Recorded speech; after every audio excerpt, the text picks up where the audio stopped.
આંચમાં ભરણ આપણે જે ભરણ કે ને અત્યારે આપણે આંચું આવે એને ત્યારે ભરણ કહેતા કે ભરણ ભરેલા 18 વર્ષની ઉંમર અને આલેખ શીશલ હુધેલો એમાં મઠ મેળીની માથ ચડીને આલેખના બાપાએ જોયું હો કે આ સમય સારો છે પણ આટલી બધી પબ્લિક અને આટલા બધા દળ કટક કેમ છે ત્યારે નક્કી થઈ ગયું કે ના કોઈ સડાઈ કરી છે તો આલેખને જગાડીને એટલું કીધું હતું કે આલેખ આ 18 વર્ષનો આલેખ અત્યારે એની માની જાન ફૂલે કે સડી છે અને અત્યારે આલેખ જે કોઈ દીકરો હોય તો કેવો રૂડો લાગે એમ કહેવાય છે કે આલેખને અંગ રૂવાડા અવળા થઈ જાઓ અંગ રૂવાડા અવળા થઈ જાય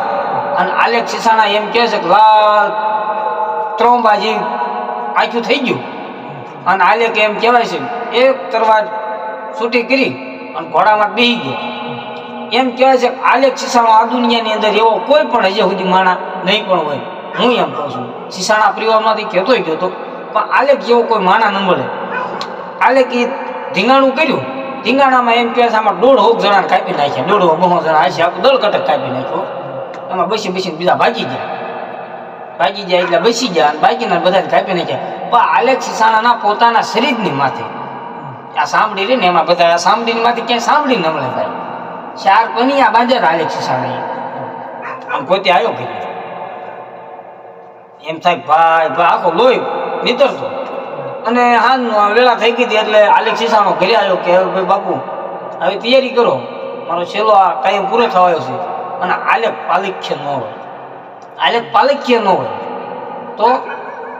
તો કેમ બટા કે આલેખ તો અમીના પગલા માંડે ને એ આલેખ હું પોતે મારી સીતા માથે સડી જાઉં પોતે શમશાન હાલીને જાઉં ને એ આલેખ તો કે બટા અત્યારે કાંઈ થોડું જવાય અત્યારે હગું વાલું કોઈ આવ્યું નથી અને તારી વિનાનો આ ડાયરો થોડો સારો લાગે હવે વાળું પાણી કરાવીને જવાય ને તો આલેખ એમ કહેવાય છે કે એક ધરોબો અફીણનો લીધો એક ધરોબો અફીણ ખાઈને બેઠો એક ધરોબો લઈને રાતના 12 વાગ્યા કે બટા હવે બાપા રજા મને દો બહુ થાય ઓ ગજબ થાય મારી માથે કે બટા મરદ માણા માથે ગજબ થાય માય કાંગલા માથે ગજબ ન હોય મરદ માણા હોય એની માથે ગજબ થાય માય કાંગલા માથે ગજબ ન થાય તો કે હવે તો કે દી હુરદનારાયણની કિરણું ફૂટવા દે ને બટા પછી તને રજા આપું હાલે તો કે વાંધો નહીં બાપુ પાછો એમ કે એક ધરોબો અફીણનો નિશો લીધો દી ઊંઘી ગયો સવારના હુરદનારાયણના આમ નીકળી ગયા કિરણું ફૂટી ગઈ અને હુરદનારાયણના ઘોડા મૂક્યા બેઠા એમ કે છે ખગાવાલા બધાને તેડા લીધા પણ આલેખ જેવો દીકરો કાંઈ હવારમાં બધાને સાચું પાણી કરાય એમને વ્યો જાય આવું થોડું રૂડું લાગશે આલેખ તો કે વાંધો નહીં બાપુ હવે હું સાચું પાણી કરાવી દઉં એમ કહેવાય છે કે 3.5 દી આલેખ શીશાણાને રોક્યો હતો અને 3.5 દીએ પોતે હાલીને શમશાન લગી વ્યો ગયો હતો અને શમશાને જઈને પોતાની સીતા પોતે ખડકી અને છેલ્લે વેલે સીતા માથે ચડીને એટલું કીધું હતું કે જેટલા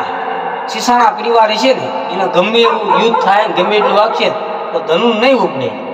અને છેલ્લી વખત હુરદનારાયણની સામે જઈને એટલું કીધું હતું